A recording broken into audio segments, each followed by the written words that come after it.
에스겔서를 좀 보면서 지금 이때가 어느 때인지를 조금 분별할 수 있는 그런 말씀을 좀 나누고자 합니다. 에스겔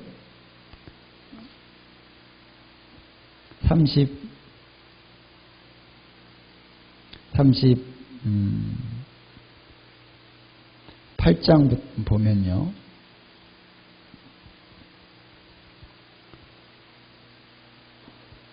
자, 에스겔 38장에 보면은 이제 하나님께서 마곡 땅에 있는 로스와 메섹과 두바랑 곧 고객으로 얼굴을 향하고 그에게 예언하여 이르기를 그랬잖아요. 그래서 이 곡이라고 하는 인물이 나옵니다. 곡을 하나님이 마곡 땅에 있는 곡을 하나님이 끌어낸다라는 것입니다. 그래서 이스라엘을 치게 한다. 여기에 보니까 5절에 바사와 구스와 붓 나오죠. 바사는 이란을 얘기하고 구스는 이디오피아, 수단 이쪽을 얘기하고 붓은 리비아를 얘기하죠.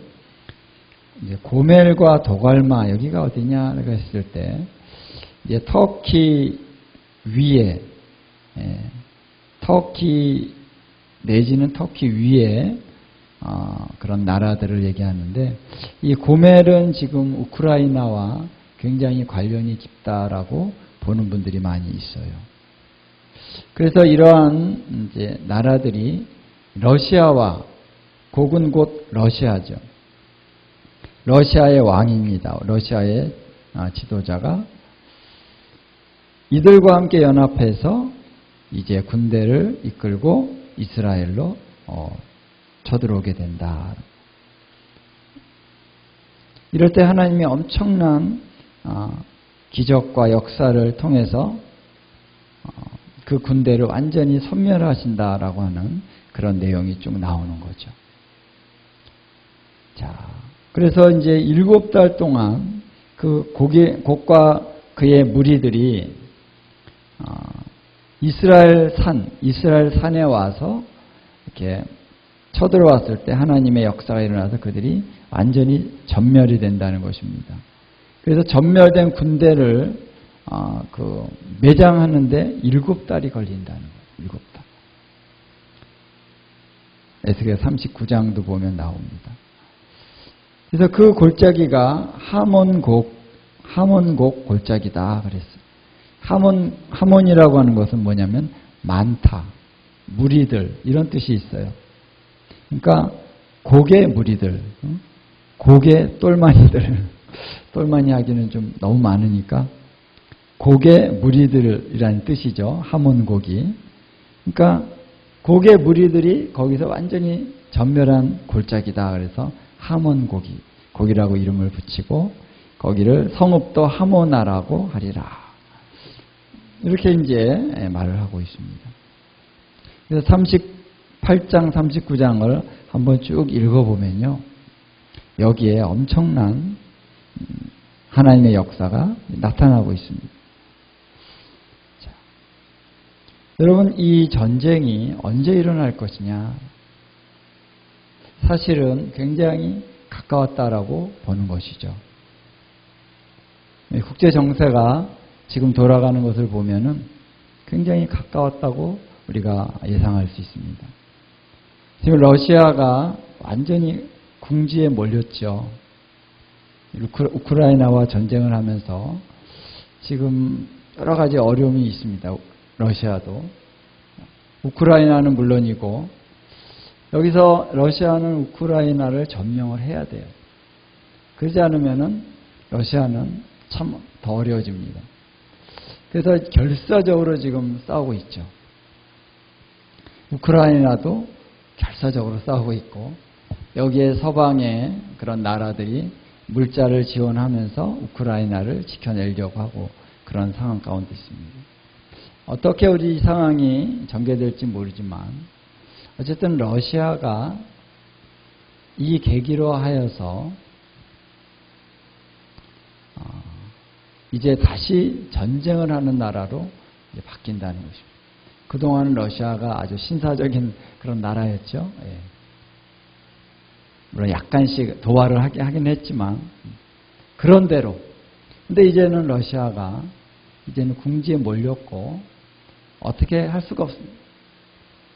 이제는 다른 나라와 경쟁을 해가지고 경제적으로 이겨낼 수가 없어요. 이제는 전쟁을 할 수밖에 없는 상황이 되어가는 것입니다. 그래서 하나님께서 이제 러시아를 끌어낸다는 거예요. 그 곡을 끌어낸다. 그래서 러시아가 이제 어쨌든 이스라엘로 쳐들어온다. 근데 여기에 이제 많은 이제 예언자들의 예언이 있습니다. 이뿐만 아니라 러시아가 이스라엘뿐만 아니라 미국도 침략한다. 그런 예언이 많이 있습니다. 많은 분들이 예언을 하고 있어요. 그래서 이제 미국이라는 나라가 지금 계속 하나님을 대적하고 있기 때문에 하나님께서 미국을 치신다는 거예요. 그래서 그들이 회개하고 돌아오게 하신다. 이게 예언이 결론이 그거예요. 미국을 하나님이 치신다. 하나는 외적을 통해서 치시고 또 하나는 내분. 이미 내분이 되고 있죠. 미국이 지금 딱 갈라지고 있습니다. 완전히. 그래서 이 미국이 이제 내분과 외침에 의해서 엄청난 고난을 당하게 된다. 근데 그 외침이 누구로부터 외침이 있느냐? 바로 러시아라는 거예요. 벌써 이제 오래전부터 이런 예언을 많이 했어요. 많은 분들이 헨리 그루버 목사님도 예언을 하셨고 아시는지 모르겠지만 이제 또 많은 분들이 러시아에 침략이 있을 거라는 걸 예언했습니다. 이때가 언제냐? 바로 이 거의 동시적인 때라는 거죠. 이 곡의 전쟁이 있을 그 거의 동시대에 미국을 또 친다는 거. 그리고 중국도 친다는 그런 예언이 있습니다. 그러니까 러시아가 소위 말해서 미친 듯이 침략을 하지 않을 수 없는 국내외적인 상황이 된다는 거예요. 그래서 미국이라는 나라가 지금 굉장히 약해졌어요. 옛날 같지 않아요. 그렇죠? 경제가 엄청 지금 하향 국면으로 들어가고 있습니다. 경제가 약하니까 이 무기가 아주 엄청나게 무기가 이게 돈이 많이 드는 거잖아요.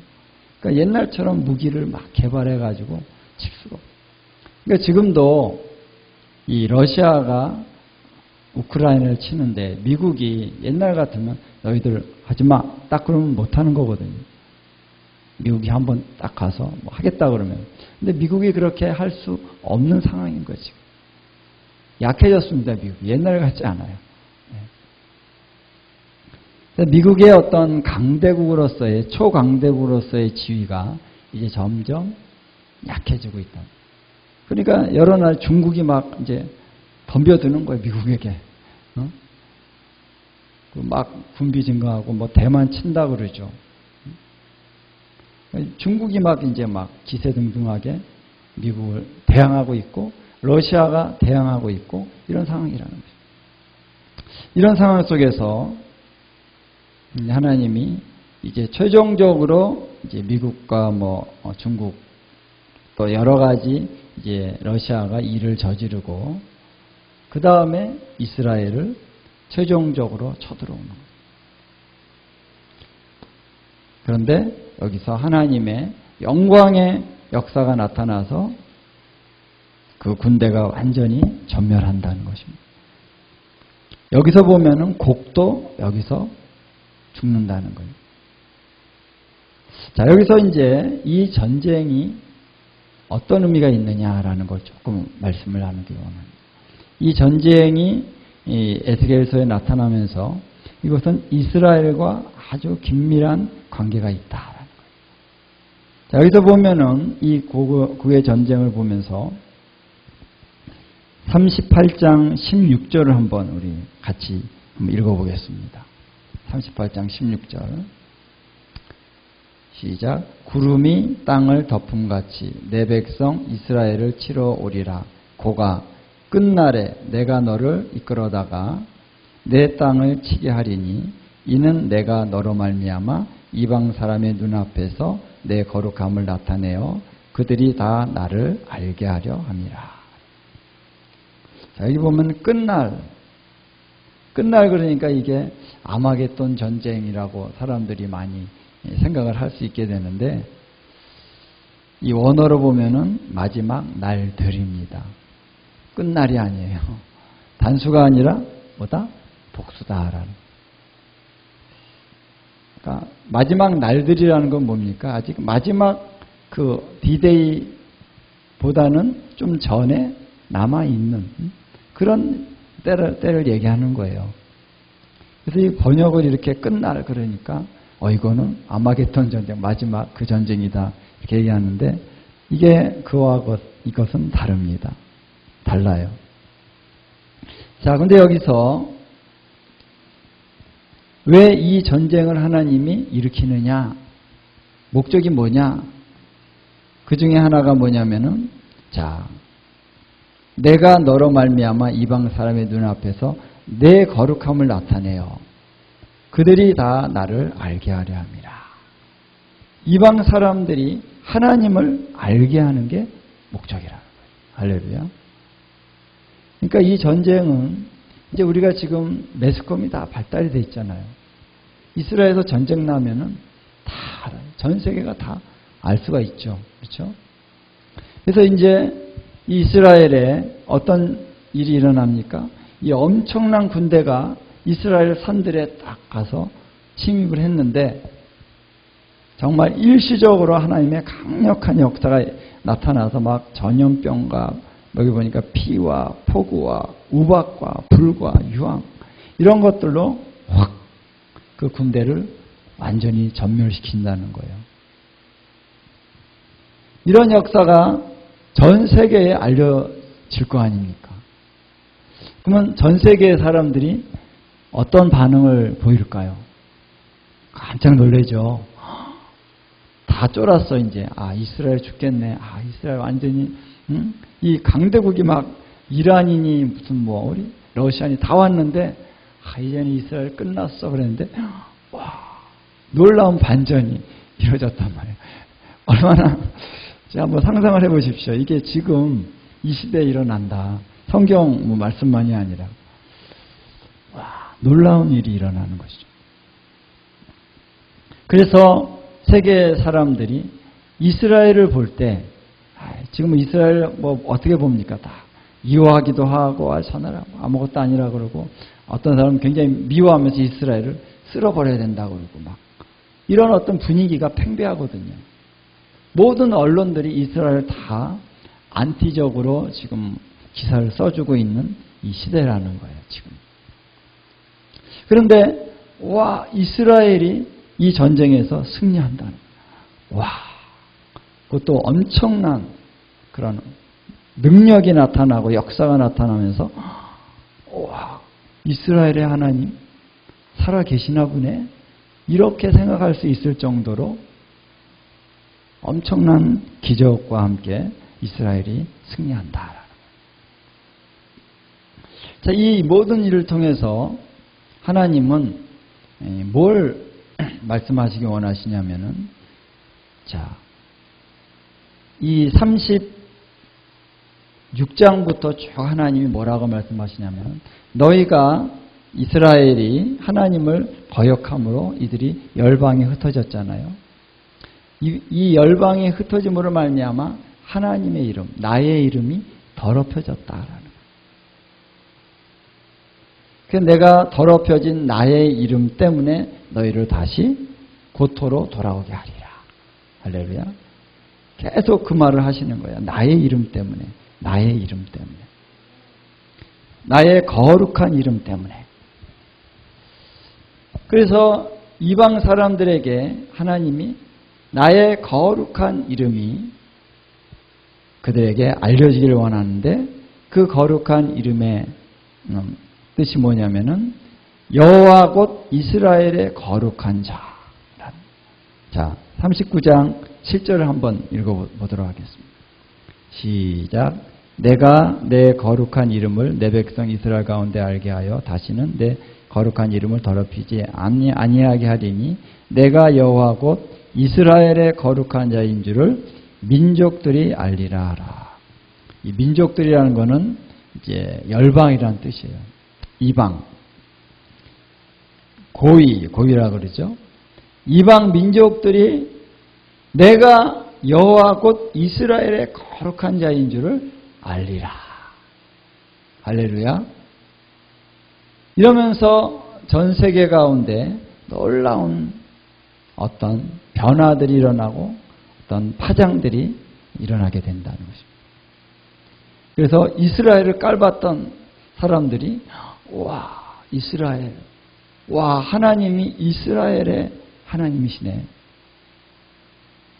우리 기독교계에도 엄청난 변화가 일어납니다. 우리 지금 이스라엘에 대해서 대체 신학적인 분위기가 팽배하죠. 교회가 이스라엘을 대체했다는 이 신학이 어쨌든 주류입니다. 이스라엘을 얘기하는 신학은 소수예요. 굉장히 소수. 교수님들도 보면 그런 분들이 있는데 아주 소수예요. 소수. 그런데 이때 가면은 이제 기독교계에 엄청난 변화가 일어나요.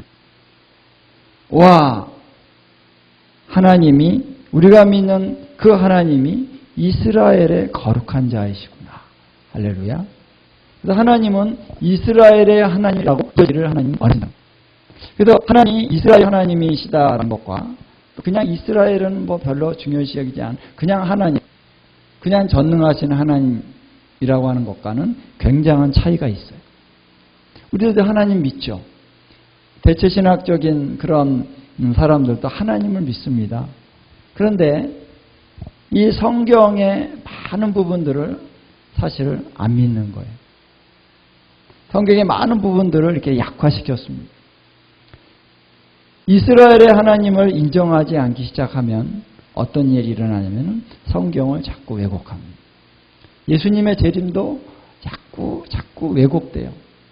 엄청난 영광과 능력으로 오시는 것이 아니라 우리 시대에 약간의 부흥이 있다. 이 정도로 자꾸 축소시키려고 그래요. 예수님의 재림을.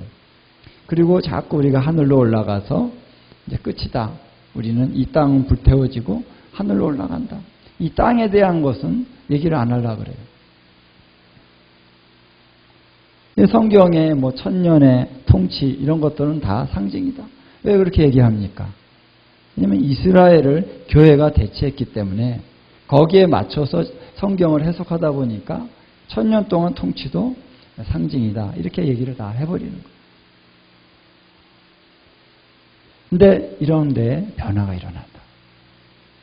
성경이 제대로 열리는 거예요. 사람들이 와, 이스라엘을 보고 야, 어떻게 이스라엘이 저 강대국들을 이기느냐. 미국도 침략하고 이런 이 나라를 어떻게 저 많은 군대를, 저 많은 무기를 가지고 이스라엘을 침입했는데 어떻게 이스라엘이 이기느냐. 사람들이 다 놀래고 기독교계가 놀랜다는 거예요. 또 하나 놀랄 사람들이 있습니다. 누군지 아세요? 신천지들. 제가 며칠 전에 가는데 어떤 사람이 딱 나를 보더니 얘기를 하더라고요. 이제는 당당하게 얘기하고 내가 신천지인데라고 당당하게 얘기하더라고. 그래서 내가 딱 얘기했죠. 아, 예수님이 어떻게 과천으로 오시냐. 예수님은 예루살렘으로 오신다. 성경 다시 보시라고 딱 하고 가려고 그러는데 나를 쫓아와가지고 계속 말을 붙이는 거예요. 그래서 내가 한마디 찔렀죠. 막. 성경 다시 보라고. 당신의 구원이 달려있다. 응? 예수님이 어떻게 여기 과천으로 오냐. 이스라엘로 오신다. 뭐 성령이 어쩌고저쩌고. 성령이 뭐냐고 그래서 성령은 받아보면 안다. 성령 받으시라고. 거듭나라고. 근데 신천지가 얘기하는 건 뭐냐면요. 거기는 대체 신학이 좀 더 발전된 거예요. 예수님이 실패를 해가지고 예수님이 실패해서 예수님이 실패한 게 아니라 이스라엘이 실패해서 교회가 이스라엘을 대체했잖아요. 근데 신천지는 뭐냐면은 예수님이 이제 교회 가운데 행하시는 교회도 실패했다. 교회도 실패해서 또 하나님이 새로운 선지자를 보내고 새로운 어떤 메시아를 보내서 우리가 바로 최종적인 구원의 반열에 있는 자들이다. 14만 4천이다. 옛날엔 그랬는데 14만 4천이 넘어갔잖아요. 또 다른 게 또 바뀌어지지. 그리고 이슬람도 바로 대체 신학입니다. 이슬람도 똑같은 거예요. 이슬람이 예수가 실패했다는 거예요. 그래서 마호멧을 통해서 하나님이 새로운 종교를 세운다라는 거예요. 그들도 예수를 얘기하거든요. 실패했다는 거고 문선명이도 그렇고 다 예수가 실패했다는 거예요. 그래서 문선명이 와서 새롭게 한다는 거예요. 그러니까 왜 이런 일이 일어나냐면은 교회가 이스라엘을 실패했다고 얘기하기 시작하니까 이제 이런 것이 연속적으로 대체 신학이 연속적으로 나오는 거잖아요. 그렇죠? 하나님은 이스라엘을 버리지 않으셨습니다. 이스라엘을 실패하지 않았습니다. 하나님 다시 이스라엘을 회복하셔서 이제 하나님이 이스라엘의 하나님이라고 일컬음을 받으신다는 거예요. 할렐루야. 그 분위기 가운데서 예수님이 재림하여 오신다는 거예요. 이스라엘이 다시 세워져야만 예수님이 오실 수가 있어요. 마태복음 23장 39절이죠. 한번 읽어볼까요?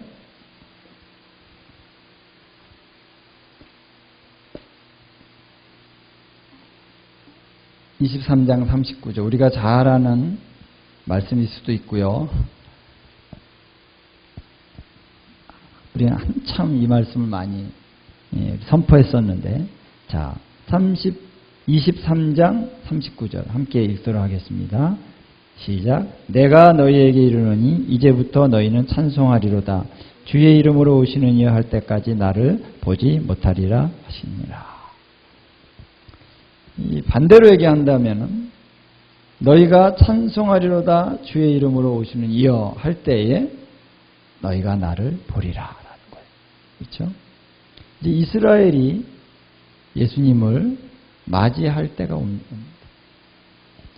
지금 벌써 많은 메시아닉 유대인들이 정말 생겨나고 있어요. 숫자들이. 그리고 통계적인 숫자 말고 이렇게 은밀하게 이미 예수님을 아는 사람이 엄청 많다 그래요. 특히 거기 이제 랍비들도 있고 많은 이제 그 유대교회에 있는 사람들이 쉬쉬하고 있는 거예요. 이거를 공개적으로 얘기하면은 큰일 나거든요.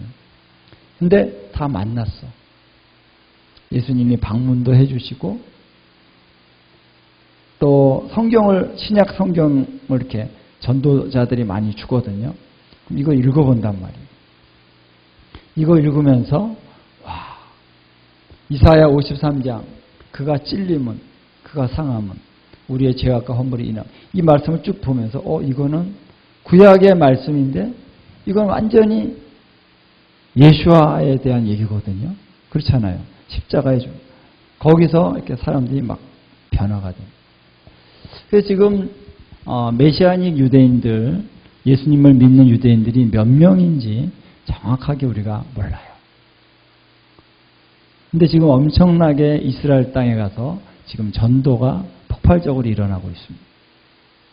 그래서 예수님이 오실 때 정말 이스라엘의 많은 사람들이 이미 예수님을 알고 있다는 거예요. 그리고 이것이 이제 환란을 겪으면서 더 많은 사람들이 예수님을 알게 되는 거죠. 예수님이 메시아라는 것을 그들이 인정하기 시작하는 그러한 부흥의 역사들이 있게 된다. 그래서 이러한 분위기 가운데서 이제 하나님이 이스라엘을 세우신다는 거예요. 이스라엘을. 그래서 우리가 생각하는 것처럼 예수님의 이제 어떻게 우리가 생각을 하고 있냐면은 우리가 땅끝까지 복음을 전해서 마지막에 이스라엘의 마지막 끝이 땅끝이 이스라엘이다. 그런 얘기 많이 하잖아요. 땅끝이 이스라엘이다 해서 이스라엘의 복음을 딱 전하면 즉시 예수님이 오신다. 이렇게 이제 얘기를 하시는데 결코 그렇지 않습니다. 예루살렘과 온 유대와 사마리아와 그 다음 뭐예요? 땅끝까지 이르러. 예루살렘으로부터 땅끝이면 땅끝은 땅의 끝이에요. 예를 들면 우리 대한민국 같은 나라가 땅끝이죠. 이스라엘로 보면 그렇죠? 이스라엘이 땅끝이 아니에요. 이스라엘은 땅의 중심이죠. 아까 이 에스겔서 38장에도 보면은 온 땅의 중심이라고 얘기하고 있어요. 하나님 보실 때 중심입니다. 그런데 이제 이스라엘이 이렇게 회복이 되고 그래서 이스라엘 중심적으로 이제 모든 것들이 돌아가게 돼 있어요. 신학도 그렇고요. 부흥도 그렇고요. 부흥이 한국 땅에 떨어진다 그러지만 이제 예수님의 재림이 가까이 올 때 그 부흥의 진원지가 이스라엘이 됩니다. 엄청난 부흥이 이스라엘 땅에 일어나요. 특히 언제 일어나냐면은 이제 에스겔서로 다시 한번 가보면은 이 고개 전쟁에서 승리하고 난 직후에 엄청난 부흥이 이스라엘 땅에 있습니다. 경제적인 부흥뿐만 아니라 거기에 신앙적이고 영적인 부흥도 함께 있게 되고 또 엄청난 많은 이 알리야가 완성이 됩니다. 전 열방에서 이제 이스라엘로 돌아오게 된다. 그래서 완전한 완성은 뭐 언제가 될지 맨 마지막이 될 수도 있겠지만 정말 대부분의 많은 이스라엘 족속들이 돌아온다는 거예요. 그 말씀이 이제 39장 뒷부분에 보면은 나오고 있어요. 그래서 하나님께서 이제 이스라엘의 하나님이 되신다라는 것을 여기서 얘기해 주고 있는데, 자, 그래서 이스라엘과 다시 이제 하나님과의 이 관계가 회복되어지는 차원으로 들어가게 됩니다. 다시 하나님이 이스라엘과 언약을 세우신다. 그러면서 이 무렵에 어떤 일이 일어나냐면은 제3성전이 세워지는 거예요.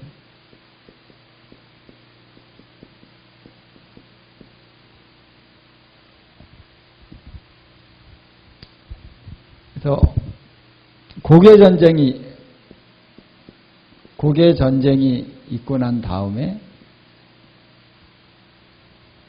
직후에 이스라엘의 엄청난 그런 전쟁에 이겼으니까 굉장한 부가 들어옵니다. 그리고 경제적인 부가 있고 정치적으로도 굉장히 위세가 높아지게 되고 영적으로도 굉장한 부흥이 일어납니다. 그러면서 알리야가 이루어지고 제3성전이 세워지게 되는데 이 제3성전이 세워지는 때가 이제 한일의 언약이라 그러죠. 이 한일의 언약은 7년간의 그 언약의 기간이 시작이 됩니다. 그래서 이스라엘의 이 한일의 언약은 한일회라고 알죠? 70일회를 이스라엘을 위해서 70일회를 정했는데 69일회까지는 예수님의 그 초림 시대에 끝났어요. 근데 마지막 한일회가 마지막에 있다는 것이죠. 요 7년간 한일회 기간 동안에 엄청난 일들이 일어났는데 이것이 이제 마지막 때 그 사건이죠. 그래서 예수님의 재림이 이 한일회가 끝나는 시점에 예수님의 재림이 이루어지는데 이 기간 동안에 엄청난 많은 일들이 일어났는데 이 한일회가 시작되는 요 시점 무렵에는 이스라엘에 엄청난 그런 부흥이 일어난다. 여기 제3성전에 대해서 사람들이 여러 가지 말이 많습니다만 성경을 잘 보면요. 제3성전이 세워진다라는 것이 분명하고 제3성전이 세워질 때 엄청난 이스라엘의 부흥이 있고 이스라엘의 부흥은 열방의 부흥으로 이어집니다. 아까도 그랬죠. 제가 방금 얘기한 것처럼 열방에 하나님이 이스라엘의 하나님이라고 하는 이 진리가 강력하게 전파되고 그것들이 일어나게 되잖아요. 그러면은 뭐가 옵니까? 부흥이 일어나는 거예요. 하나님이 너무나도 실제적인 살아계신 그 하나님, 이스라엘에 역사하셨던 그 하나님이 지금도 하나님이시구나 라는 것이 계시가 되기 시작할 때 각 나라에 엄청난 부흥이 일어납니다. 이스라엘과 열방이 함께 움직입니다. 이스라엘은 제3성전이 이어지면서 우리가 많이 얘기하는 것처럼 다윗의 장막이 세워집니다. 성전은 항상 이스라엘이 성전을 회복할 때 이런 제사만이 아니라 다윗의 그 장막의 예배가 함께 회복이 돼요. 그렇죠?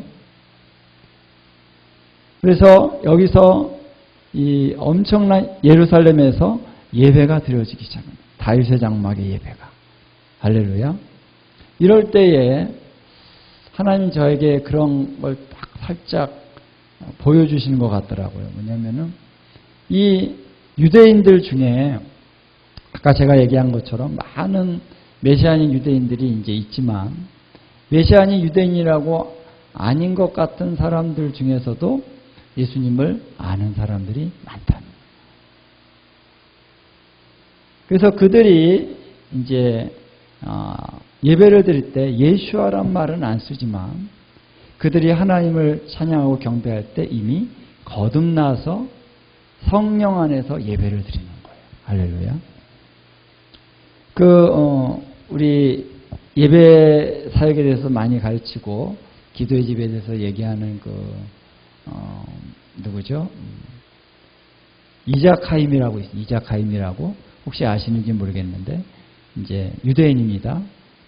젊은이들 막 예배 사역하고 근데 이분은 이제 간증을 들어보면은 이분이 먼저 거듭났어요. 예수님을 알기 전에 거듭났어요. 이분이 어느 날 성령을 받았어요.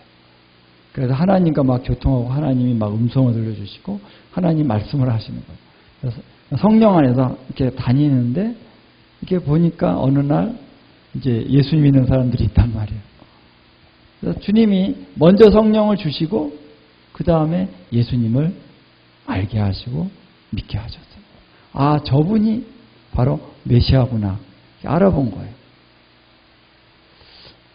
지금 하나님께서 많은 유대인들 가운데 예수님을 알면서 또 그런 사람도 있지만 예수님 몰라도 성령님이 그들 가운데 지금 임하시고 계시기 때문에 성령으로 막 거듭나서 하나님과 깊이 교통하는 분들이 있다는 것입니다. 그런 분들은 이제 성령님께서 누구에게 인도하겠습니까? 예수와께 인도하겠죠. 그렇죠? 그렇기 때문에 이제 제3성전에서 예배를 드리는 많은 그러한 이제 레위인들이 음악으로 예배하겠죠. 할렐루야. 그 음악적인 예배로 막 하나님을 찬양하는 그 레위인들 중에 거듭난 사람들이 많다는 거예요. 주님이 다 이렇게 준비해 놓으셨어요. 그렇기 때문에 여기 제3성전에서 드려지는 다윗의 장막의 예배가 막 드려질 때 거듭난 사람들이 주님을 찬양할 때 어떤 역사가 일어나겠습니까? 성령님이 임하시는 거죠. 할렐루야. 이스라엘 사람들은요, 성령을 사모해요. 이분들은 영광을 사모합니다. 아주 고리타분하게 율법적으로 그러지 않아요, 유대인들이. 그들은 영광을 사모하는 거예요. 왜냐하면은 그들이 가장 원하는 것은 모세 시대에 나타났던 하나님의 영광. 할렐루야. 또 다윗 시대에 나타났던, 솔로몬 시대에 나타났던 그 하나님의 영광, 이거를 그들은 사모해요.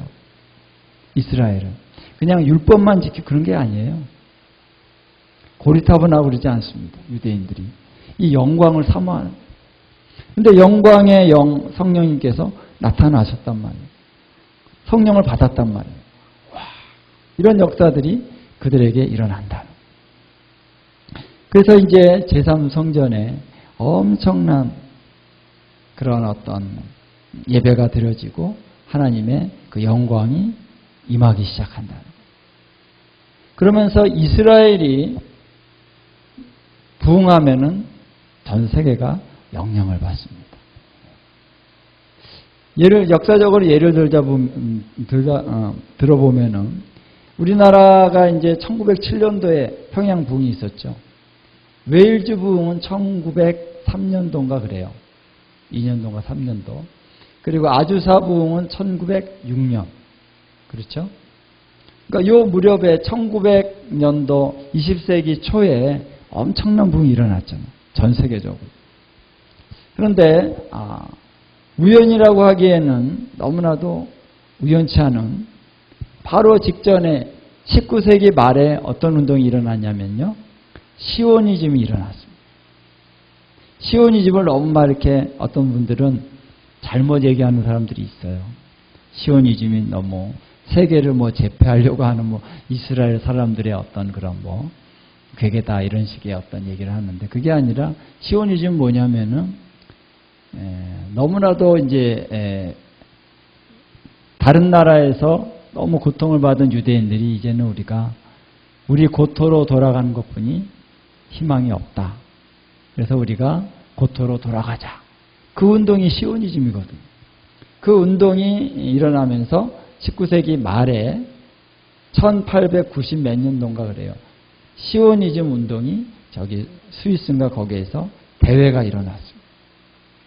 전 세계 유대인들이 모여서 우리가 이제 고토로 돌아가야 이런 대회를 했어요.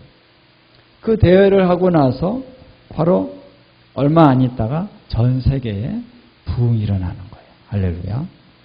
이스라엘이 독립했을 때 1948년도에 엄청난 치유 부흥이 미국을 휩쓸었습니다. 그리고 1967년도에 예루살렘이 이스라엘의 수도가 됐잖아요. 그렇죠? 예루살렘을 탈환하고 나서 어떤 일이 일어났냐면 이제 미국에도 보면은 예수 운동이 일어났죠. 엄청난 부흥이 일어나기 시작했어요. 이스라엘의 어떤 회복이 되어지는 만큼 이방에 하나님의 놀라운 부흥이 떨어지게 됐다는 것입니다. 그래서 여기서 이스라엘의 제3성전이 세워지면요. 열방 가운데 엄청난 부흥이 있는다는 거예요. 할렐루야. 어떤 부흥이? 다윗의 장막에 회복의 부흥이 일어납니다. 할렐루야.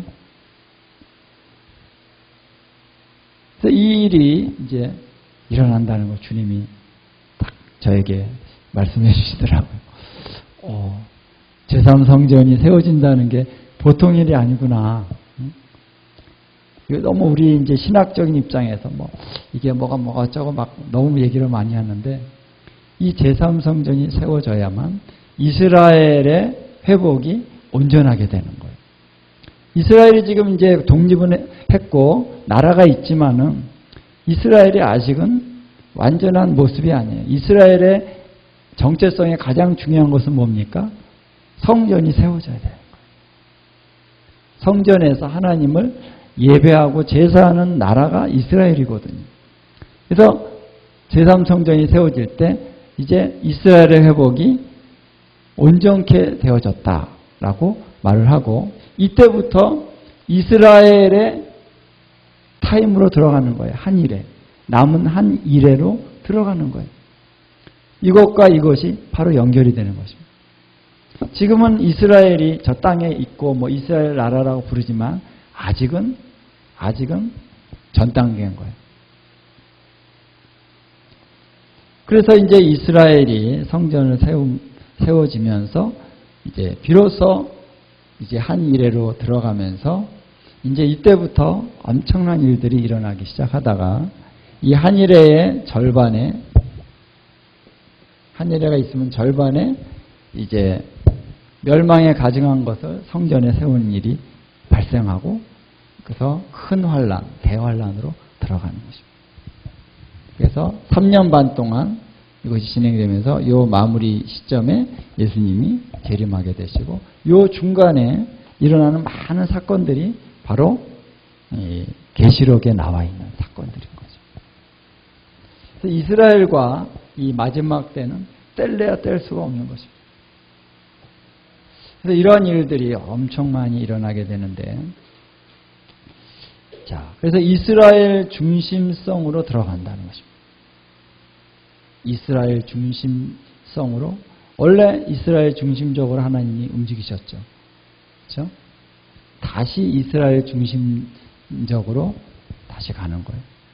그래서 그 땅에 부흥이 일어나고 그 땅에 말씀도 그 땅에서 다시 회복이 되고 이제 많은 이스라엘에 지금도 많은 활동을 하지만 이스라엘의 많은 교사들이 이제 이 무렵에 엄청나게 교사들이 일어나고 또 선지자들이 일어나고 사도들이 일어나고 이스라엘의 그 유대인들 가운데 많은 그런 주의 종들이 이제 일어날 것입니다. 그래서 이제는 뭐 그동안 우리가 뭐 이제 부흥의 중심이 이제 미국이었다. 우리가 많이 이렇게 생각할 수 있죠. 이제 한국으로 옮겨온다 생각하고 있습니다. 한국도 이제 한국에도 임할 거예요. 그런데 이제 중심이 한국이 아니고 이스라엘이라는 거죠. 이스라엘의 그 신천지 그분이 이스라엘 저한테 그런 얘기를 하더라고요.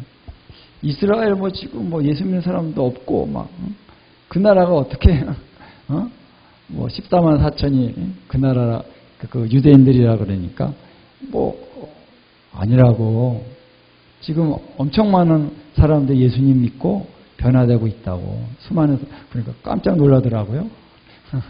지금 이스라엘에 예수 믿는 사람이 없는 줄 알아요. 이스라엘 지금 엄청 부흥하고 있다고. 지금도 이 메시아인 유대인들이 몇만 명 되잖아요. 그렇죠? 전날에 몇만 명은 적은 숫자가 아닙니다. 숨겨진 사람들까지도 있고 그리고 몇몇 명 안 되고 숫자가 적은 것 같지만요. 한 분 한 분이 대단한 그런 역사들을 이루어가는 그런 지도자로 세워지는 걸 봅니다. 유대인들 보면. 유대인들 예배 인도자들 보면요. 너무너무 탁월해요. 그냥 우리가 히브리어를 잘 몰라서 그렇지 히브리어는 몰라도 참 좋더라고요. 우리 아까도 이스라엘 찬양도 하셨잖아요. 벌써 예배의 어떤 그런 차원이나 뭐 말씀은 물론이고 이제 성령의 기름 부으심과 능력과 이런 것에 있어서 유대인들이 굉장히 탁월해집니다. 하나님이 약속하셨어요. 그래서 계시록에 보면 7장에 7장을 한번 보겠습니다. 14만 4천 명이 나오잖아요. 이 14만 4천이 누구냐라고 했을 때 하나님의 종들이다 그랬습니다. 그리고 그들의 이마에 하나님이 인을 치신다는 14만 4천에게. 이것은 그대로예요. 각 지파에서 12,000명씩. 얼마나 구체적입니까? 그냥 이스라엘이 아니다. 이스라엘 14만 4천이라고 얘기한 게 아니라 각 지파에서 12,000명, 12,000명. 너무 구체적으로 이게 이스라엘 사람들이라는 것을 성경이 얘기하고 있는데도 이게 다 상징이다, 어쩌다 이렇게 얘기한다는 거예요. 우리 개신교가 사실은 먼저 잘못을 했어요. 이건 다 상징이다. 구원받는 자 14만 4천이다. 이렇게 얘기하니까 신천지 같은 이단들이 아니다. 이거는 단지 상징이 아니라 진짜다. 우리들이다. 이렇게 한술 더 떠서 이렇게 빗나가기를 시작하는 거죠. 이 말씀은 그대로예요. 유다 지파에서 1만 2천, 루벤 지파에서 1만 2천, 14만 4천 명. 이들이 하나님의 종이고 그들이 바로 하나님의 인치심을 받는다는 거예요. 언제? 언제가 중요하죠? 큰 환란이 있은 직후에. 큰 환란이 있은 다음에 어느 시점에 인침을 받는다. 그래서 이들이 인침을 받고 7 나팔의 시기를 통과하게 된다는 거예요. 그게 이제 계시록 우리가 같이 나중에 보면서 더 자세히 할 겁니다. 그러니까 이때 14만 4천 명이 이렇게 하나님의 인침을 받으려면 그 전부터 이들이 하나님을 아는 자로서 연단을 받고 또 씻김을 받고 성장하고 성숙하는 기간이 필요하죠. 이미 하나님은 이 14만 4천을 준비하고 계신다는 거예요. 할렐루야. 그래서 이스라엘의 부흥이 다시 시작이 됩니다. 어떻게 보면 왜 이스라엘이야? 우리 한국이었지. 이런 마음이 있기 때문에 신천지 같은 사람들이 예수님이 한국에 과천 땅에 오신다 이렇게 믿고 있는 말도 안 되는 우를 범하고 있습니다.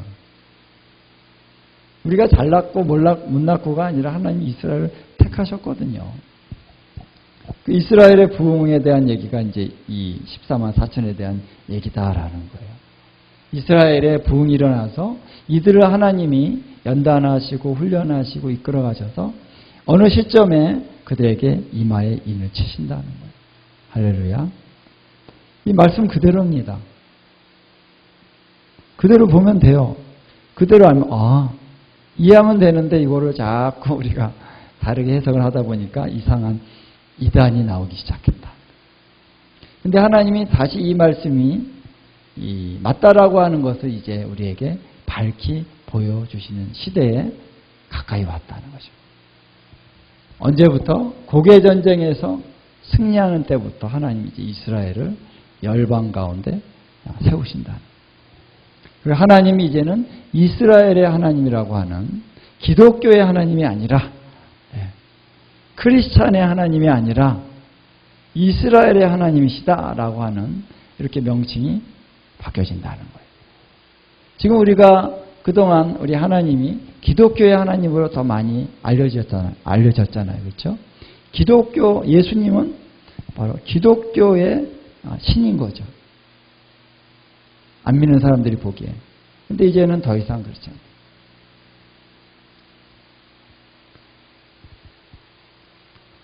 예수님이 이스라엘의 왕으로 이제 알려지게 될 것이고 하나님이 이스라엘의 하나님으로 알려진다. 이스라엘로 중심이 갑니다.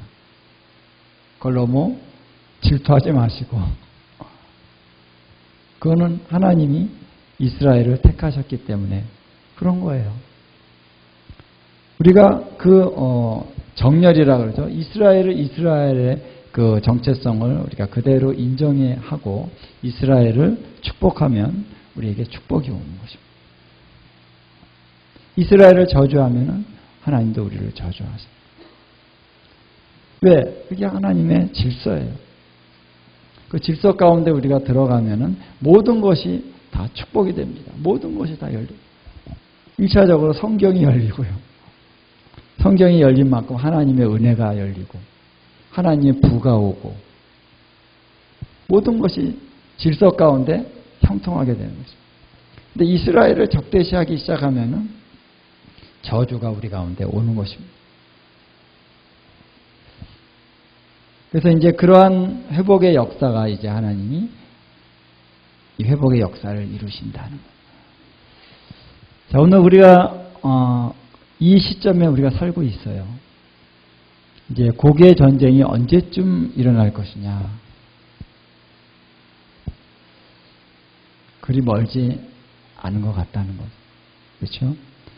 저와 여러분이 살아있는 동안에 일어날 확률이 커요. 지금 국제정세를 보면은. 자, 이런 시점에 우리가 정말 깨어나야 된다는 거죠. 그래서 앞으로 점점 이 하나님의 영광에 속한 그런 차원들이 점점 이제 심화됩니다. 하나님의 영광이 더 우리에게 강력하게 드러날 것입니다. 그래서 마지막 때에 대한 이 분위기가 점점 무르익을 겁니다. 영적인 차원에서 뿐만 아니라 실제적인 차원에서도 전 세계가 이제 이 일곱인 얘기했죠. 일곱인의 그 인이 떼지는 그 분위기로 점점 우리가 더 가까이 가게 된다는 것이죠. 그래서 하나님이 이 맛을 보게 해주시는 것 같아요. 코로나라든가 또 우크라이나 전쟁을 해서 전 세계가 정말 지금 경제적으로 어려움을 겪고 있죠. 이런 것들이 아직은 아직은 서막. 이런 것들을 하나님이 겪게 하시면서 너무 갑자기 큰 환란이 오면은 우리가 견뎌낼 수가 없잖아요. 그러니까 조금씩 우리를 훈련시키시는 거예요. 이런 식으로 고난이 올 수가 있구나. 코로나 같은 이런 것들이 한번 도니까 이렇게 어려울 수가 있구나. 우리에게 하나님이 이렇게 훈련시켜 주시는 것입니다. 근데 점점 강해지고 점점 빨라지고 진통이 오기 시작하는 거죠.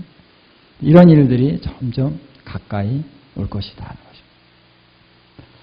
그래서 결국 최종적으로 예수와께서 오시는 그날이 오고 1000년 동안의 그러한 통치 기간이 오고 엄청나겠죠. 그때가 어떤 의미가 있는지 우리가 잘 모릅니다. 아직 상상을 할 수가 없습니다. 성경의 말씀을 우리가 볼 뿐이죠. 그리고 이제 새 하늘과 새 땅이 된다는. 그리고 영원입니다. 영원. 영원한 생명, 영생이죠. 영생이라는 게 그냥 하늘로 올라가서 그냥 거기서 휘휘 돌아다니는 그런 영생이 아닌 거고, 하나님의 그 하늘의 영광이 내려올 뿐만 아니라 이 땅에서 또 통치하고 다스리는 그러한 영생을 하나님이 우리와 함께 살게 하실 것이다. 예, 할렐루야. 와, 놀랍지 않습니까? 우리가 이것을 하나님이 점점 더 많이 드러내실 겁니다. 앞으로. 이것을 우리가 더 많이 아는 것은 준비하게 하시기 위함이죠. 우리의 믿음이 더 견고히 서기 위해서, 우리의 소망이 더욱더 견고히 서게 하시기 위해서 하나님이 이 일을 이루신다. 그래서 오늘 이 얘기하다가 시간이 많이 갔습니다. 짧게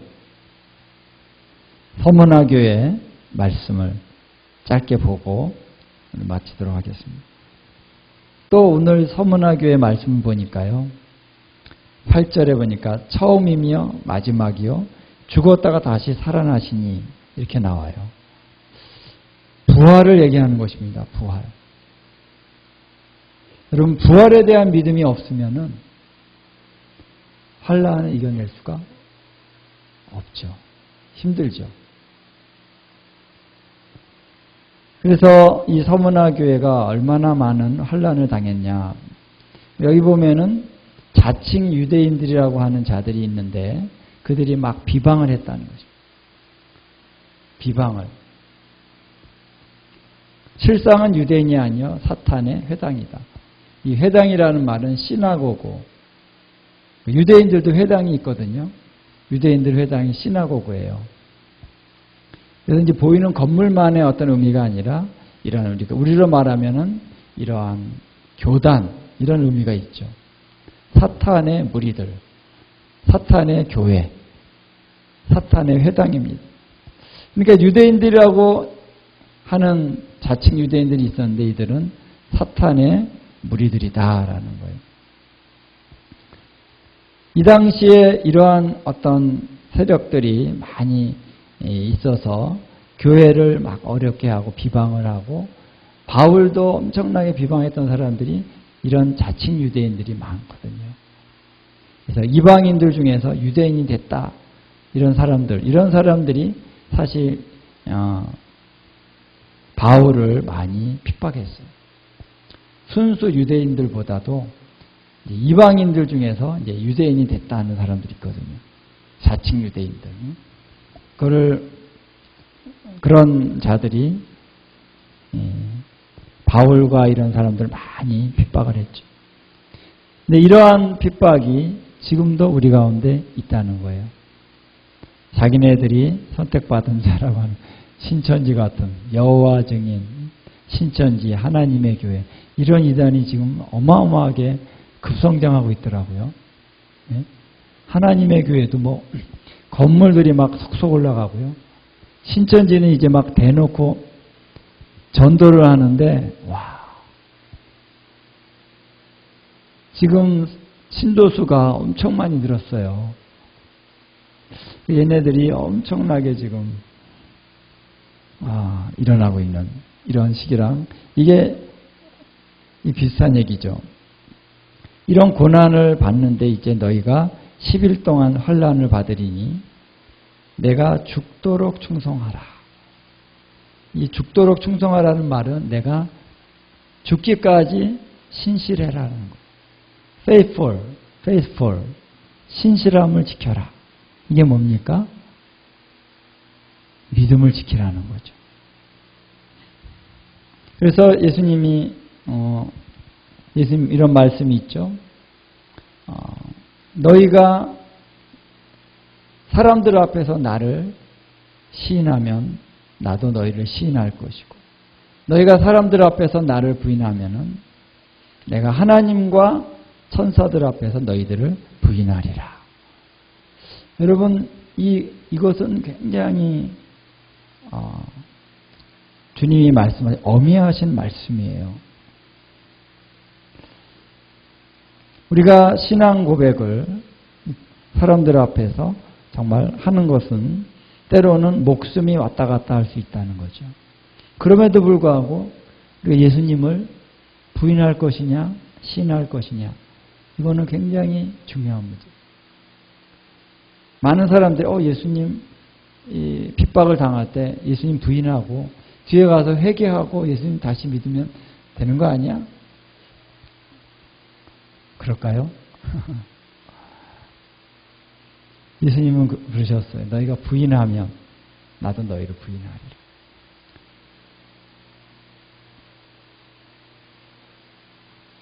이 계시록에 보면은 그런 말씀들이 있죠.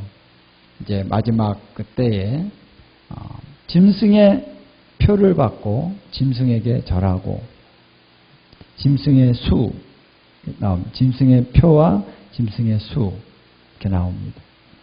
그 짐승의 표를 받는다는 것은 뭐냐면은 누구든지 짐승의 표를 받으면은 결국 멸망하게 되리라 말씀이 나오잖아요.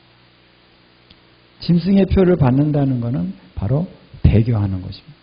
주님을 버리는 거예요. 근데 아주 교묘하게 올 수가 있어요. 신사참배했던 것처럼 이거는 우상숭배가 아니야. 그러면서 이거는 그냥 경제적으로 너희가 하려 그러면 이거 받아야 돼. 살짝 눈 감고 받아. 근데 주님은 말씀하시죠. 그것을 받는 것은 분명히 그것은 주님을 부인하는 것이다 라는 것. 이 표를 받지 말라 하고 계시록에 분명하게 말씀하셨다는 것이죠. 그래서 어떨 때는 우리의 생명을 내걸고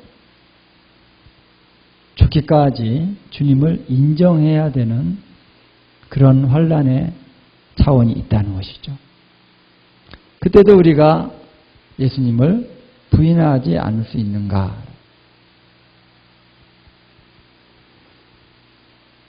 우리가 여기에서 많이 막 마음을 힘들어해요. 야, 주님 앞에 내가 순교당할 수 있을까? 막. 왜 어려워하는지 몰라요. 주님이 말씀하신 거 순종해야죠. 지금도 순종을 하고 그때도 순종하는 것입니다. 근데 우리가 장차올 그 하나님의 그 구원의 역사들을 분명하게 우리가 알고 믿는다면은 우리가 주님을 부인할 수는 없는 거죠. 그렇죠? 여기는 내가 죽임을 당하는 것, 고통을 당하는 것이지만 이거를 내가 힘들다고 해서 여기서 우리가 주님을 배반하면은 영생을 고통 가운데 죽는 거, 고통을 당하는 거잖아요. 여기 보니까 둘째 사망의 해를 받지 아니하리라. 11절에 보니까 그랬죠. 우리가 둘째 사망의 해를 받겠습니까? 아니면은 순교당하겠습니까? 예? 이거를 알면은 우리는 순교당하는 게 어려운 게 아니에요. 분명히 알면. 그래서 우리 알아야 됩니다. 순교당하는 과정의 고통은 잠깐이에요, 잠깐. 물론 우리가 지금까지 경험했던 것보다 더 가장 어려운 거겠지만, 그러나 영생을 생각한다면 그건 순간입니다. 순간만 참으면 돼요. 할렐루야. 그래서 우리가 계시록을 배우는 중요한 이유 중에 하나가 우리 예수님을 부인해서는 안 된다는 거예요. 사실 이것을 우리가 지금부터 훈련해야 됩니다. 주님을 부인한다는 것이 꼭 순교의 그 순간만이 아니라 오늘 우리가 주님이 우리에게 말씀을 하시잖아요. 이걸 해라. 주님의 말씀이 또 계명이 있잖아요. 이거는 하지 말라는 계명이 있단 말이에요. 이걸 내가 안단 말이에요. 뭐 어떻게 해야 되니까? 순종해야죠. 순종을 안 하고 주님, 내가 약하니까. 그거는 우리가 부모님에게 응석을 부리듯이 엄마 이게 맞지만 나 힘들어. 엄마 그래. 이렇게 우리가 자랐지만 우리가 연약할 때 하나님 우리를 자비와 긍휼로 또 우리를 용서도 하시고 품어주시지만 그러나 우리의 믿음이 점점 성장하면서 깨달아야 되는 것은 주님의 계명을 지키지 않는 것은 주님을 부인하는 겁니다. 그렇죠? 특히 어떤 우상에게 절을 한다. 타협하는 것입니다. 특히 우리는 또 성령님의 인도를 받는 우리들이 하나님의 음성을 들을 때 내가 은사 사역을 할 때 성령의 은사가 나야 되니까 그때만 성령의 음성을 듣는 겁니까? 우리의 삶 전체에 통해서 성령님이 말씀하시잖아요. 성령의 음성을 사역할 때만 듣는 게 아니잖아요. 삶 속에서 들어야 됩니다. 항상 열려 있어야 됩니다. 성령님이 인도하시는 대로, 감동을 주시는 대로. 성령님의 음성인 곧 예수님의 음성이죠. 그래서 그 음성을 들을 때 너무 힘들 때가 있습니다. 그렇지만 주님, 순종하겠습니다. 그것이 주님의 이름을 배반하지 않는 것. 여기 빌라델비아 교회를 보면은 내 말을 지키며 내 이름을 배반하지 아니하였도다. 이런 말씀입니다. 적은 능력을 가지고도. 자, 그래서 여러분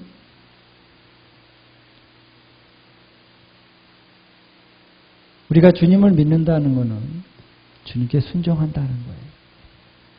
주님을 따라간다는 거잖아요. 주님의 이름을 배반해서는 안 돼요. 그래서 우리가 특별히 계명을 지켜야 되지만 특별히 우리의 주인이 누구냐라는 것이 걸려있는 이런 차원에서는 절대 타협해서는 안 되는 거예요. 우상의 재물을 먹고 우상을 숭배하고 우상에게 절하는 어떠한 차원에 절대로 우리는 타협할 수 없습니다. 왜? 우리의 주인이 예수님이시거든요. 우리가 세상의 쾌락과 만족을 따라갈 수 없습니다. 왜? 우리의 신랑이 예수님이셔요. 우리 예수님을 또 우리 하나님을 우리가 경배하고 예배하고 그분을 즐거워해야 돼요.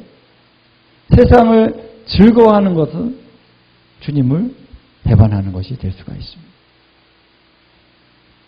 그래서 야고보서에서 그렇게 얘기했잖아요. 이 세상의 어떤 것을 추구하는 자들아, 너희가 세상을 추구하는 것은 바로 하나님을 뭐라 그랬죠? 어쨌든 제가 야고보서를 말씀하면서 정확히 얘기를 해야 되니까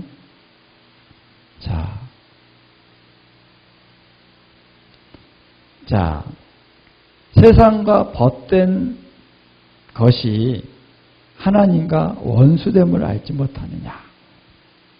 세상과 벗되는 자들은 간음한 여인들이다.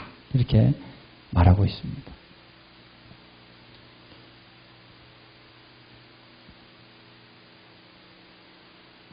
성경은 분명히 우리가 우상 숭배하지 말라 그랬는데 이 우상 숭배라는 것이 또한 행음한다라고 하는 것이 단순히 육신적인 차원만이 아니라 우리 안에 내적이고 영적인 차원에서 우상 숭배할 수 있죠. 우리가 하나님보다 누구를 또 어떤 것을 더 좋아하면 그게 우상입니다. 그렇기 때문에 오늘 이 마지막 때 우리가 누구에게 충성할 것이냐, 이것에 대해서 지금부터 훈련해야 됩니다. 지금부터. 그래서 많은 사람들이, 많은 믿는 자들이 이러한 순교의 순간을 경험하게 될 것입니다. 그런 환란이 올 것입니다. 그래서 어느 분들은 아이들도 준비시켜야 된다. 얘기를 하시더라고요. 왜? 특히 엄마들이 아이들 때문에 타협할 수 있다는 거예요. 아이들이 막 무서워, 막 그러면 어떻게 합니까? 아이들 때문에. 그 아이들은 죽고 나만 산다는 것 자체가 이 모성애가 용납이 안 되는 거잖아요. 그렇죠?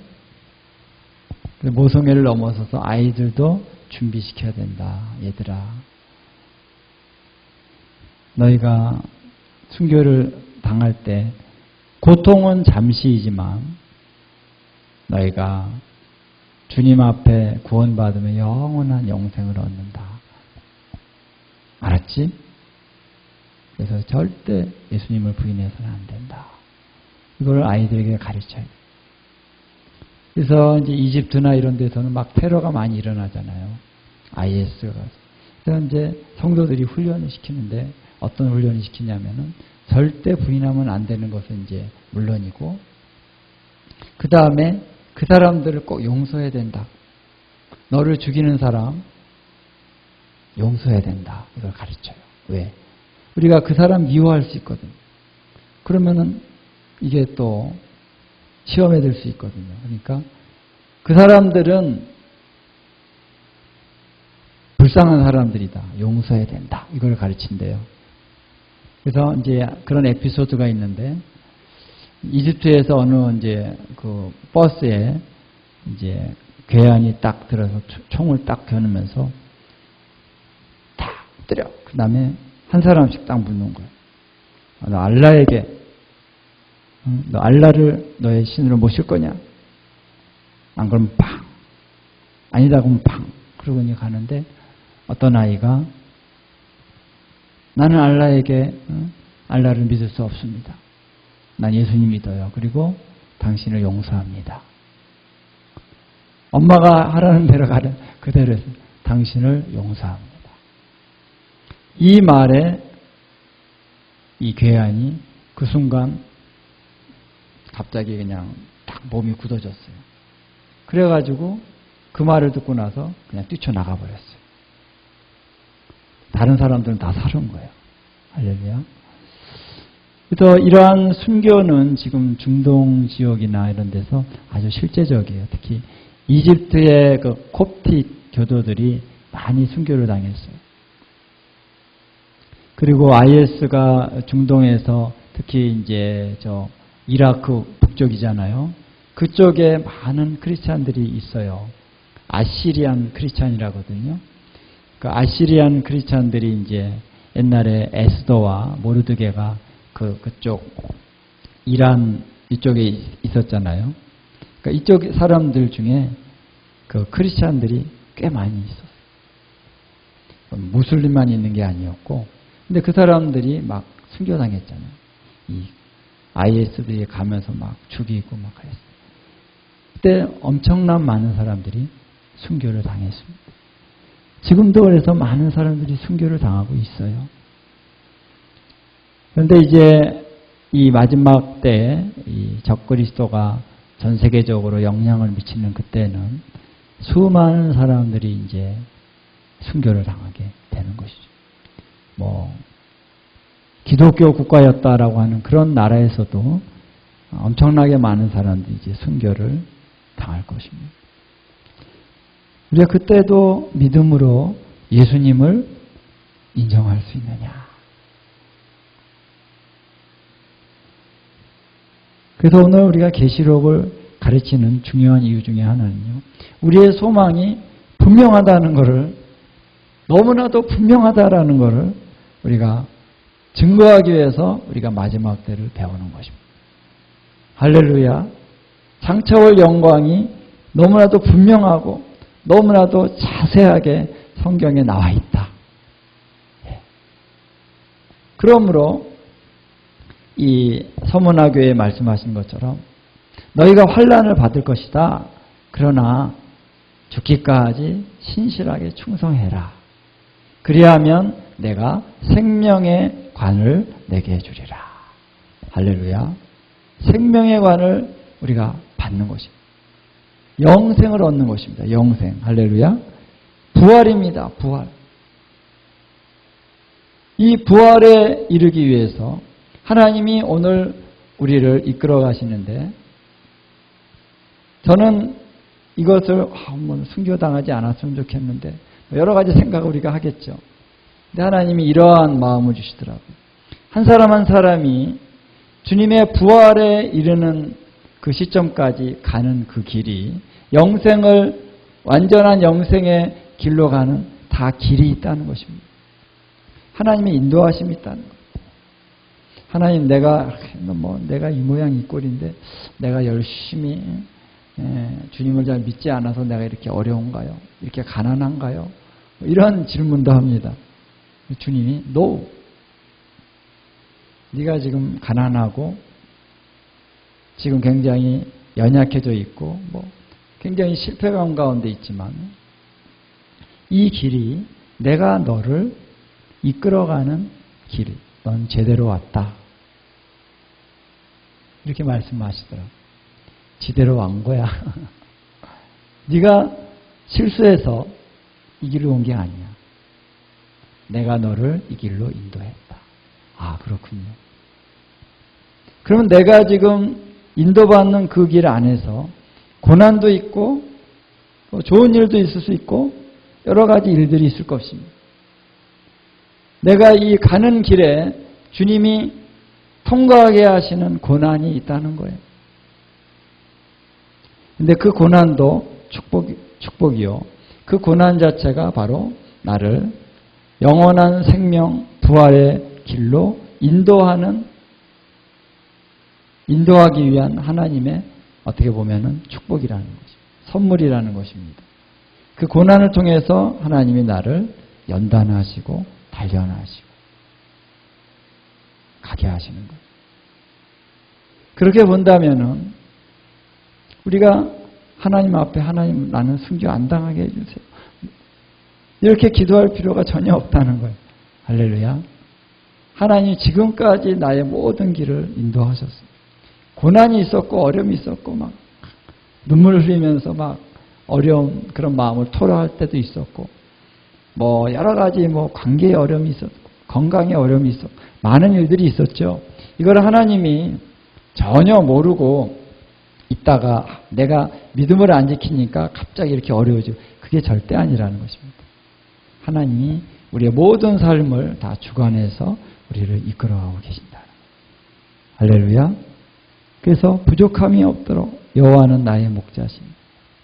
나의 가는 길에 하나님이 앞에 순교를 통과해서 부활로 들어가게 하시는 사람이 있어요. 그 사람은 그 길을 가면 돼요. 할렐루야. 충분히 그걸 감당할 수 있는 믿음을 하나님이 다 주실 것이다. 지금까지도 주님의 은혜로 내가 산 거잖아요. 마지막 그 과정을 통과하는 것도 은혜로 통과한다는 거예요. 어떤 사람은 순교당하지 않지만은 고난 가운데 막 어려움 당하다가 뭐 질병으로 죽을 수도 있고요. 어려움 당하다가 뭐 어떻게 또 뭐 죽을 수도 있고, 어떤 사람은 이 과정을 통과해서 휴거되는 사람이 있을 것입니다. 할렐루야. 뭐가 더 좋을까요?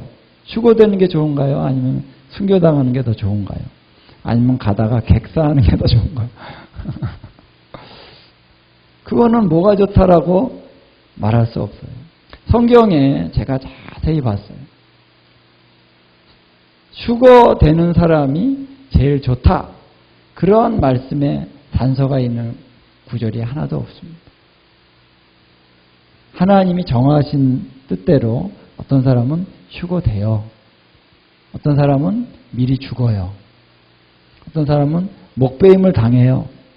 근데 똑같이 목배임을 당한 자나 휴거를 되는 자나 또 아니면 중간에 뭐 객사를 한다든가 병이 걸려서 죽는다든가, 그 죽음이 어떤 방식으로 죽었다라는 것이 그 사람의 어떤 영생의 어떤 차원을 결정하는 게 아니라 믿음이라는 것입니다. 순종이라는 것입니다.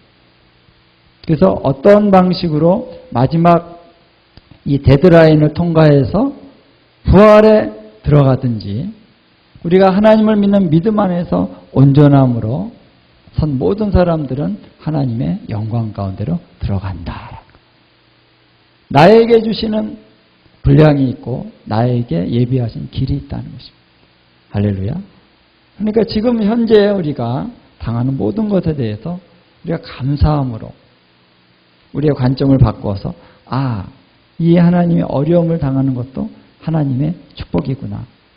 우리가 이 관점을 정말로 얻을 수 있다면 복된 것입니다. 그래서 죽기까지 충성해라.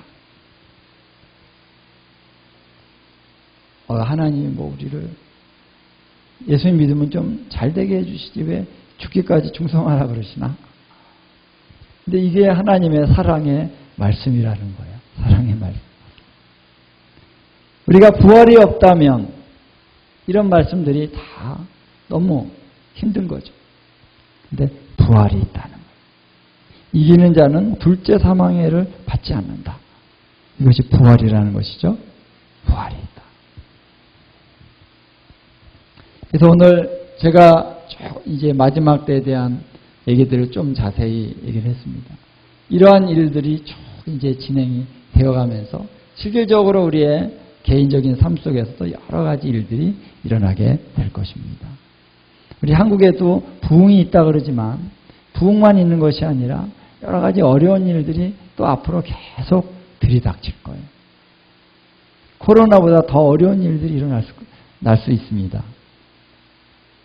경제적으로 지금보다 더 어려운 시기가 올 수 있어요. 근데 중요한 것은 우리가 소망을 붙들어야 된다는 거예요. 부활에 대한 소망, 예수님의 재림에 대한 이 소망을 우리가 붙들고 어떠한 어려움이 올지라도, 어떠한 문제가 있을지라도 우리가 여기에 우리의 마음을 빼앗기면 안 되고요. 어디에 우리의 마음을 고정시켜야 됩니까? 할렐루야. 다시 오실 그분에게 우리가 초점을 맞춰야 된다. 예수님이 다시 오십니다. 그래서 주님이 우리에게 부활을 주실 것이고 영생을 주실 것이고 우리가 주님과 함께 영원한 생명 안으로 들어가게 될 것이다. 할렐루야. 그렇기 때문에 우리가 어떠한 환난과 어떠한 고난과 어떠한 고통과 어떠한 문제가 우리 안에 닥칠지라도 우리는 이기는 자가 될 것입니다. 할렐루야. 이기는 자가 될 거예요. 우리를 이기는 자로 부르셨습니다. 예. 그래서 이기는 자, 승리자가 되어져서 주님과 함께 영원토록 통치하는 이 반열에 들어가는 저와 여러분 될 수 있기를 주님의 이름으로 축원을 드립니다. 아멘. 하나님, 참으로 오늘 주님께서 우리 주신 말씀들을 우리가 기억하면서 우리가 한 분 한 분 위에 하나님의 성령의 불로 임하여 주시옵소서. 성령의 능력으로 임하여 주십시오. 우리의 마음이 흔들리지 아니하고 요동하지 않게 하실 우리 주님을 찬양합니다. 그래서 하나님, 이제 어떠한 상황 속에서도 우리를 흔들리지 아니하게 하시고 영원한 하나님의 나라로 우리를 들어가게 하실 주님을 찬양합니다. 예, 주님 말씀하셨습니다. 이 모든 일에 우리를 사랑하시는 이로 말미암아 넉넉히 이기리라. 넉넉히 이기리라.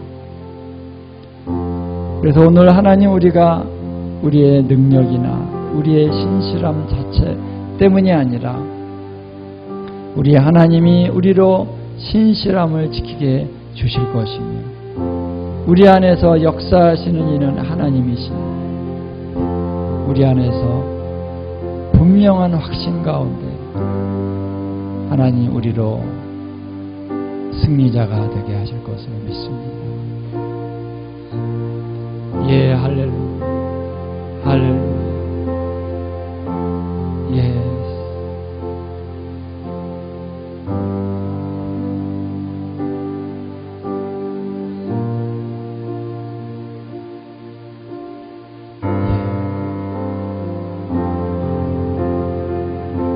주님을 바라보십시다.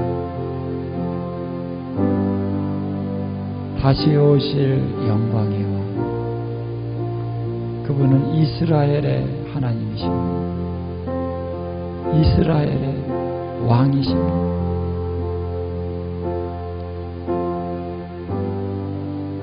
우리 주님께서 이제 이 모든 일들을 이루실 것입니다. 예, 예, 거리시라라라라, 걸어라라라라, 걸어라라라라. 예, 우리가 깨어나게 하여 주시옵소서.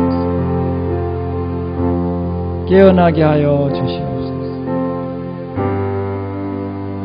우리 주께서 다시 오십니다. 깨어나게 해주십시오. 주님 많은 영광과 능력을 보여주실 것입니다. 많은 증거들을 보여주실 것입니다. 주님의 다시 오심은 하나님, 놀라운 하나님의 수많은 증거들을 통해서 주님이 보여주실 것입니다. 내가 다시 오리라. 내가 이 땅에 임하리라. 주님 오시옵소서. 영광의 왕으로 오시옵소서. 이스라엘의 거룩한 자로서 오시옵소서. 예, 하나님, 이제 우리가 이 모든 것들을 통해서 우리의 믿음이 하나님 더 견고히 세워지게 해주시옵소서. 어떠한 상황 속에서도 타협하지 아니할 수 있는 견고한 믿음의 사람들로 우리를 세워주실 줄로 믿습니다.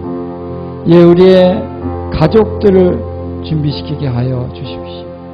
우리의 친구들을 준비시키게 하여 주십시오. 수많은 영혼들을 준비시키게 하여 주십시오. 우리 주님께서 역사하고 계십니다. 그래서 이제 그날이 가까이 오기 때문에 주님이 이 땅에 부흥을 일으키신다 하시오니 주님이 이 땅에 부흥이 일어나게 하소서. 예, 하나님 강력한 부흥이, 예, 강력한 하나님 치유의 역사가, 강력한 전도의 역사가 주님 일어나게 해 주십시오. 일어나게 해 주십시오.